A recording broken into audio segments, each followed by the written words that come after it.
You see this, you can do this, and support the station that supports you. WGPR Detroit HD2. You're watching WHPS, Highland Park, Detroit.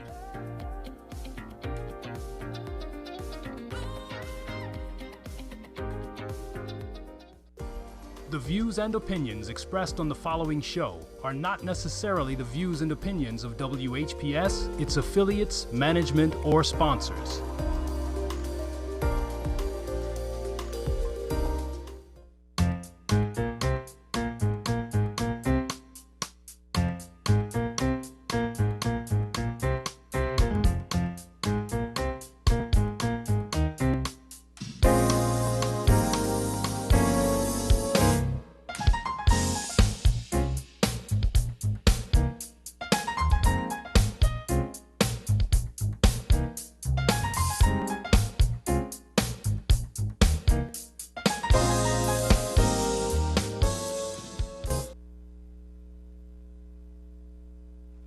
Good afternoon, everyone. Welcome to Urban Review, brought to you by the Center for Urban Youth and Family Development and the Coalition for Urban Youth and Family Development, working with the community and the youth to bring substance abuse prevention.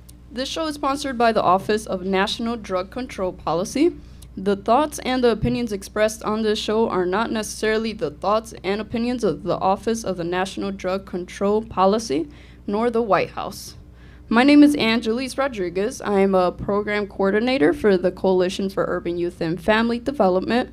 I've been working here since January as an intern. I did go to the University of Michigan, Dearborn, and recently graduated with a major in Health and Human Services and a minor in psychology.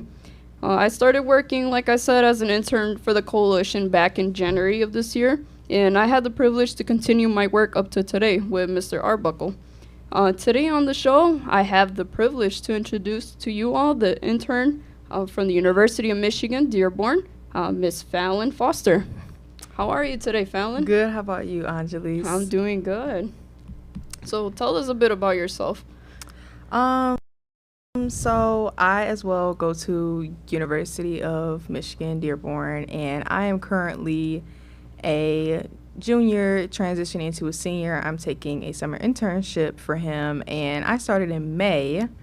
So right now, as my major, I recently changed actually, and that's how I really got into the internship for this time. So right now, my major is health and human services, and with a concentration of public health.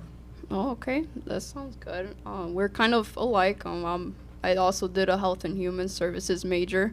Mm-hmm.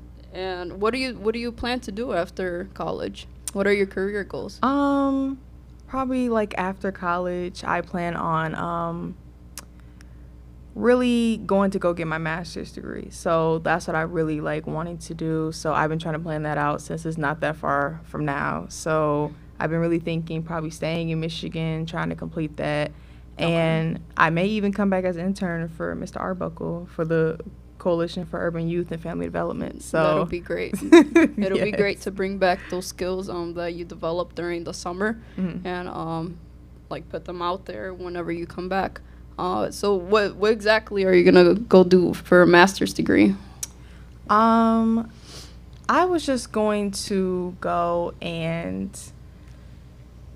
just with me having a concentration in public health, but my degree being health and human services, I was going to go and kind of complete that public health and get a master's in public health and, more branch out.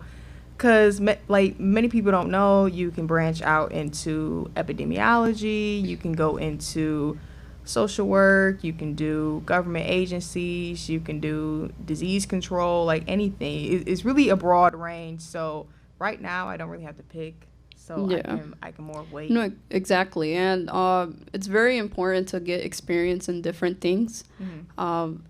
it's like one person told me once, it's like you're not gonna always just have one job that you stick to after college, and that's like gonna be your job forever. Right. You're gonna have to go through different jobs to find exactly what you're passionate about. So even if it's like public health or anything else, even working with the coalition, the experience is what gets you passionate about what you're looking for.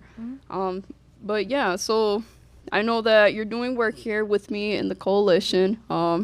Tell us exactly what you're doing so far as the intern.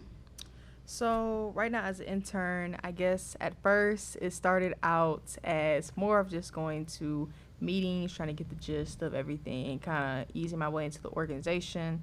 So now I'm at really the part of, it's at the part of where I'm finally getting into my work. So right now, with the help of Miss Angelis here, we have been doing the tri-ethnic community readiness surveys, and that really consists of, which I went to training for, that really consists of you create a survey to try and engage the readiness of the community to try and see, are people really aware of what's going on within the community, such as drug abuse, police brutality, opioids, drugs like marijuana, as well as addictions like vaping, and just a use of abusive substances. So we're trying to go out into the community to really ask and try and see what's really the issue, what can we do to fix it. Do you think the community members are doing anything to help? Even the city members, like the mayor, the city council, all of them, try to see what they're doing. So right now we're just starting that. So that's pretty much been my work so far. Yeah, the survey is very interesting. As many know, it's not very easy to get people to do surveys. But from the people that are like cooperating with the surveys, we're getting great results. We're getting issues known, aware. We're getting feedback from the community and what they think is the issues in their location. I actually did, as I previously said, when I came with Mr. Arbuckle, I did a community assessment to get information about those certain zip codes. We're aiming for 48238, 48235, and 48204. In that community assessment that I did, I collected information about like population, ethnicity, age, if these people are employed or not, if these people are educated, like what's their highest level of education. And so yeah, we're working along with that project to get information about the community. Fallon has been doing a great job as an intern. She's the one that motivates me to keep going. And yeah, so in terms of the survey that we did, we got very important information about I will say that one of the biggest issues is probably like substance abuse. So we can talk about vaping is probably one of the biggest issues that we see. So vaping, let's see here. So did you want to talk a little bit about vaping, Fallon? Right here, the statistics we have. So we do have a lot of statistics. We're not gonna say all of them, but we know that most cigarettes contain nicotine. Some vapes do not contain nicotine, but they are still like as dangerous as the other ones. So we know that nicotine is highly addictive and can harm adolescents' brain development, and that continues into the early to mid-20s. And we have 20% of Americans ages 18 to 29 use vape products, compared with 16% of those aged 30 to 64. Yep. Right. So what we really see within the community is that it's really kids and teenagers and even like young adults like ourselves who are really addicted to these products, and there's no way for them to, there's no authority to say, oh, vaping is bad, all this stuff. Like, it's really years ago we were really on the train of, oh, teens not smoking cigarettes, so we kind of got away from that. So finally we got away from the smoking, the cigarettes, all that stuff, and now it's to the point where that's where vaping comes in. vaping just tears all that down. That's where it finally comes in at. And now we get it to where it's like the same, it's like a repeated cycle for cigarettes. Now cigarettes are like, vaping is more of like the new cigarettes. So Exactly. now it's like, it's heavily affecting teens and young adults, and it's becoming very addictive. They might not admit that it's addicting to them, but now it's very addicting.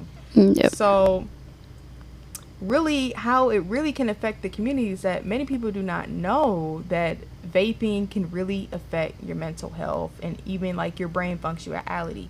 So that's why we really don't want young kids, infants, even teenagers and young adults, because we're still developing. So you don't really want them to get a hold of it, and that can slow down their learning abilities and so on.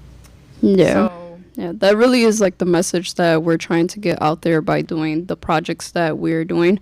We're trying to bring substance abuse prevention, not only in vaping. There's a lot more drugs, alcohol, marijuana that are very common here in Detroit communities.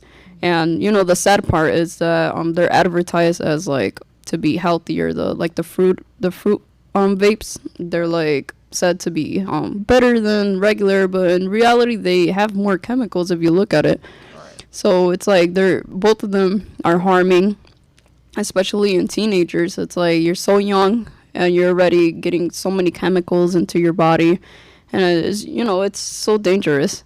It's sad. We really want to bring substance abuse prevention to these communities, and especially to the youth, because they're the people from the future, and we don't want them, to be sick, or even like the development of the brain, it gets affected, their daily activities, their concentration. It's a lot of things that are involved in that.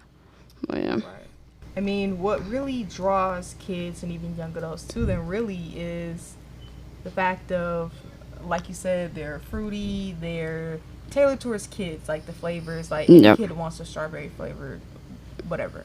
Yep. And what I say is more of, I say people within the household, in order to decrease vaping rates in the start of it, is that we can really harp on making age restrictions where you can only get it, like for drinking, you have to be over 21 to like get your hands on it. By then, you'll be pretty educated on the fact of, oh, maybe I shouldn't do this because it has such in here.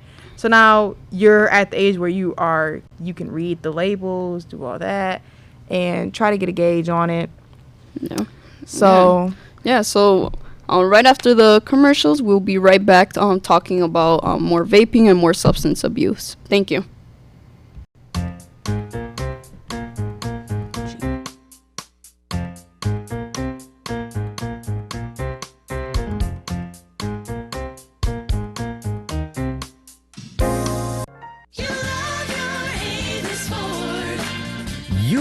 Love your Avis Ford, because at Avis Ford, we make it easy to get you your no money down monthly payment right over the phone. We call it Shop by Phone, and it's the best way we know to get you your payment options fast. You want leather and a sunroof? How about an upgrade to all-wheel drive? Just give us a call. Shop online, shop by phone, or visit us at Telegraph at 12 Mile. Call 1-800-SHOP-FORD.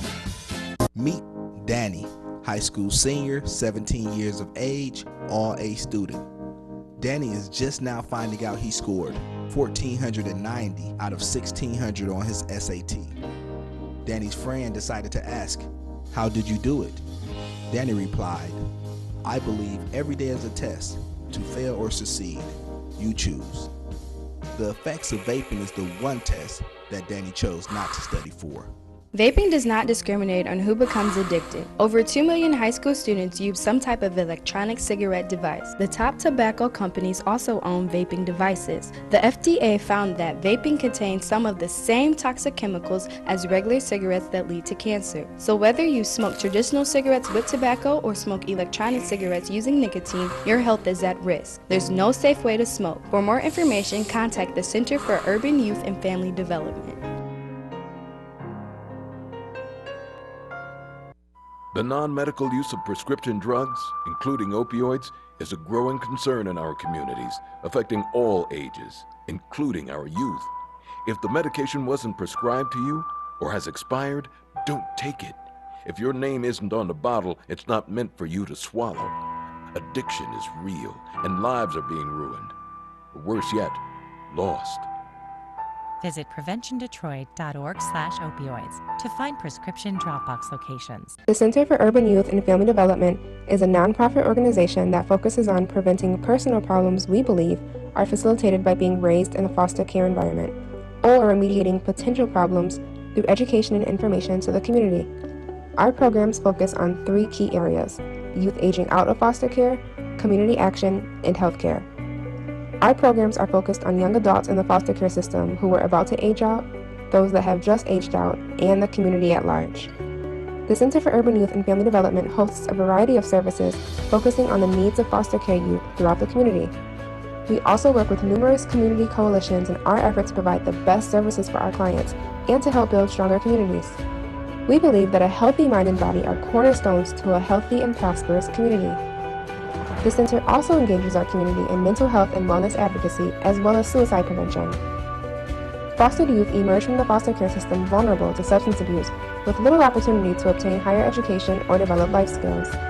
The Center for Urban Youth and Family Development empowers youth that are in and transitioning out of the foster care system to overcome the struggles and challenges by providing them substance abuse prevention, life skills training, and workforce development programs. Drawing from the life experiences of our founder, Mr. Marcel Arbuckle, we open the door to positive and productive life through education, health, and life skills development. For more information, you can visit our website at cuyfddetroit.org or check out our social media at cuyfddetroit.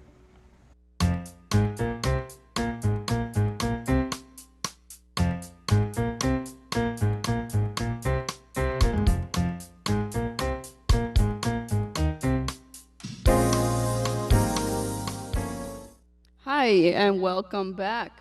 Before the commercials, we were talking about vaping and the statistics, how it affects the youth, and how it affects the community. We wanted to keep talking about that and talk about how we can decrease vaping rates. So tell us, Fallon, how do you think that we can decrease vaping rates in our communities? So, as of right now, starting with more of a in-your-home type. So right now you can just, if you are the adult of the home, or if you're even like a young adult like me, so you can really try to reduce the younger community, like say your nieces, nephews, or even like your siblings. You can say keep that more out of the house, so they're not getting their hands on it, trying it, and then getting addicted to it, because that's what you don't want. Exactly. So another thing is that you can really start teaching your own community about it. Say, oh, if somebody even brings up vaping, just say, no, I don't think that's a good idea. So you share the dangers with them. You try to like go through all the consequences of it. So not really get them scared about it, but get them aware of what could happen to them, just like with nicotine, lung cancer, so-and-so. So you really want to express that to people and try to get people to know really much about that. Yeah, exactly. Kind of like how we've been doing at events where we pass out flyers for the coalition, and we give substance abuse prevention on flyers. We talk to youth about it, even adults. I mean, the whole community needs to hear it. So we talk to different people and we tell them the harms and dangers. Some people actually, listen, obviously, and there's other people that are not going to listen, but we have to get the word out there and do our job to get people aware of the dangers. So not only vaping is an issue here in our communities, but also marijuana is a issue. According to some statistics that I found, we have around, so in the entire United States, we have around 48.2 million people that use marijuana. That was back in 2019. In 2020, we have an estimated amount of 2 million people that are using marijuana, which is a 75% increase from the year before. So there are many dangers in marijuana. Did you want to tell us a little bit of that, Fallon? As far as the dangers, it's more of a scientific notation behind it all. So with the dangers of marijuana, it comes just like with vaping. It can mess with your brain function. And it's even noted for scientists that they've seen a increase of depression, anxiety, suicide planning, and psychotic episodes. So you really have to watch yourself and not really indulge in this type of substance because it can cause that. And you may not think it's that, but it is possibly the weed that is doing that to you. So don't just eliminate that out of there. So, I mean, also it has been scientifically seen that weed can really decrease your IQ over the years if you continually use it and abuse it every day, multiple times a day. And it's not really good to really use it multiple times a day either. So also it is many dangers because we all drive here. So another danger that you can see even amongst your friends, adults, families, is that people will drive under the influence of marijuana. And that's really endangering people on the road. And with that, you may have a slower reaction to things. You may start lane swerving, or you may just really be out of it and not really fit to drive. So that can get you a ticket. Even though weed is legal, it may get you a ticket. Yep. So that is what you don't want. So those are just a few of the dangers of it. But many people don't think, even though you're smoking weed and all that stuff, it really can endanger people around you. And also kids can get their hands on it, even pets. So that's what you really don't want. Pets and kids, they are really affected by that substance, and that is just not a good thing overall. Yeah, and that's the thing. We want to bring difference to like our future. So the future right now is our youth and our kids. Mm-hmm. If they see that adults, even like their parents or family members, older siblings are using them, Right. that's what they start doing because they're taking how do I say it? They want to imitate, what their Right. older adults are doing. Mm-hmm. And we can't forget that that marijuana is addictive. Right. So, yeah. So according to the CDC, I did want to mention here that so marijuana does affect the brain directly. This is scientifically proven that parts of the brain responsible for memory, learning, attention, decision making, coordination, emotion, reaction time are all affected. And even like infants are susceptible to like adverse effects of marijuana. Mm-hmm. Yep. Yeah, because even I would like to take a note of, if anyone's seen around the city of Detroit, and it's really prevalent here, is that the amount of dispensaries that are opening up, and they're not zoned correctly to where they're up the street from schools, up the street from residential areas, up the street from really just anything. They're really placed anywhere without any more of restrictions. So when people see that, they may think weed is okay, when it's not the best and it's not really okay. So that's spreading the narrative that weed is okay. You can maybe go in there, get you some, la la la. So we really have to, really the city has to really harp down on the amount of dispensaries that are opening up, and they're influencing the neighborhood, because you only see it really here in Detroit, where they're really opening up and they're really just spread across anywhere. You see them in 5 in a mile radius. Yeah. So that's not really good when you're trying to teach your kids about them, but they're like, oh, but I see one every day on my walk home from school. So it's like, that's not really a good thing to be seeing. Yeah. That's my thought too. While we were doing surveys, we probably went to like we saw 5 different dispensaries and like almost in the same block. Right. And it's crazy, you don't see that. If you go to the suburbs, you don't really see that. You don't see 5 dispensaries. You barely even see one. But the thing is, like, they're like dispensaries, and they're really targeting Detroit communities. That's where we come in, and we have to do a difference in that. We want to bring leadership aware of this issue, because it's affecting not only adults, like we said, but it's affecting the youth as well. Right. Yeah, and then also I wanted to talk about how in terms of like pregnancy, there are many women that use marijuana in our communities while pregnant. that only leads to like risk and pregnancy complications, which is why there are a lot of high rates of like birth defects. And and that also like affects in terms of like breastfeeding. So let's see here. So we wanted to talk about the events also that are going to be going on. Switch of topic. We're going to be talking about the events that are going to be happening with our coalition. We have the Neighborhood Day that will be happening on August the 6th.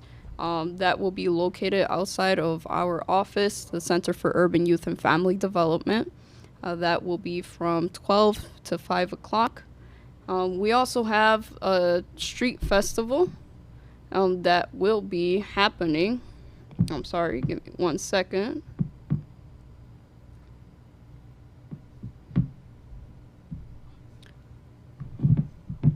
August 12th, I'm sorry.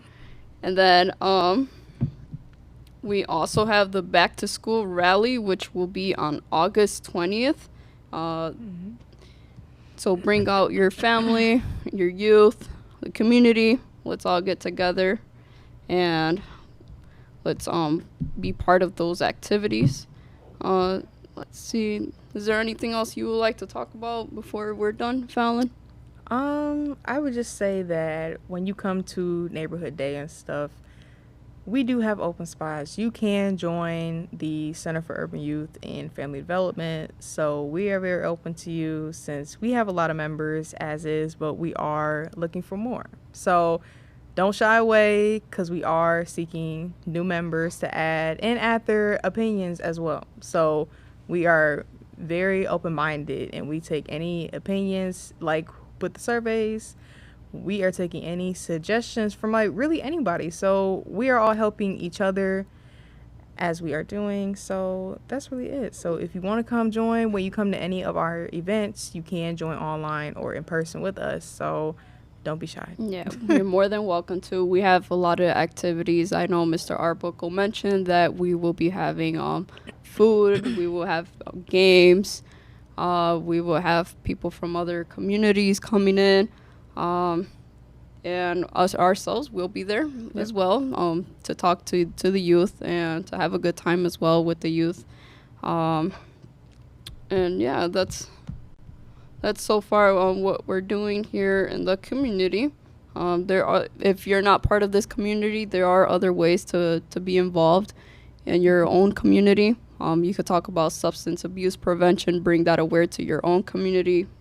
We do have to make it aware that it's not just our community that is being affected. There are a lot more communities outside of Detroit that are affected, but just we don't know about it. Right. And then also you can join even if you don't live where our coalition is. You can also join other coalitions because as we branch out, as we go to other events, you see other coalitions and you're like, wow, I didn't even know they exist. So you can go and join those as well to be active within your own community, even though you may visit this one a lot too. Yeah, so, yeah. You always can find information on our website, on other coalition websites. Even like if you just want to learn about substance abuse prevention statistics, you can go to CDC. CDC is a great platform to getting information about substance abuse and the rates going on. All right. Yeah. Alrighty.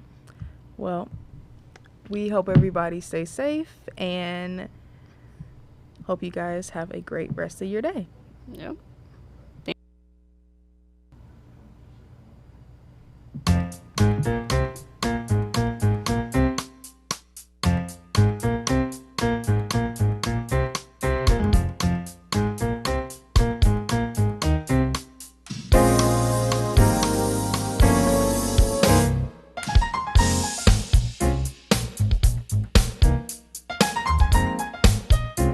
In the world of digital broadcasting, transmitters and exciters sometimes do this. If this happens when you're watching WHPR TV 33, please do this. Watch us on Fire Stick, Roku, Apple TV, Google TV, or TV33WHPR.com. Download the WHPR TV app